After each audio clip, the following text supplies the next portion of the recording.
Sir, అమ్మ కడుపు చూస్తుంది, భార్య జేబు చూస్తుంది అని సామెత వినుంటారు కదా మీరు.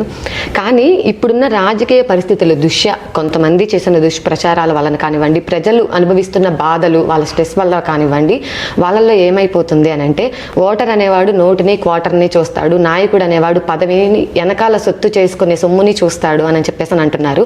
ఒక రాజకీయ నాయకుడిగా మీరు దానికి ఇచ్చే సమాధానం ఏంటి? ఒకటి, కావలి ప్రజలు ఓటుని క్వార్టర్ని చూడరు. కావలి ప్రజలు శాంతి కాముకులని నేను చాలా సందర్భాల్లో చెప్పా. ఇప్పుడు కూడా కావలి ప్రజలు ఓటుకి క్వార్టర్కి లొంగేటువంటి వాళ్ళు కాదు.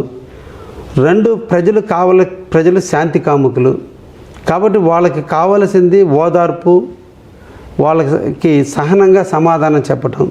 అది నా దగ్గర పుష్కలంగా ఉంది కాబట్టి నా దగ్గరికి వేల మందిగా రోజు ప్రజా దర్బార్లో నా దగ్గర రావటం జరుగుతుంది. మిగతా ప్రతిపక్షాలు ఇతరులు రాసే రాతల కంటే కూడా ఒకటి, ప్రజాక్షేత్రంలో ప్రజలిచ్చే తీర్పే అన్నిటికంటే గొప్పది.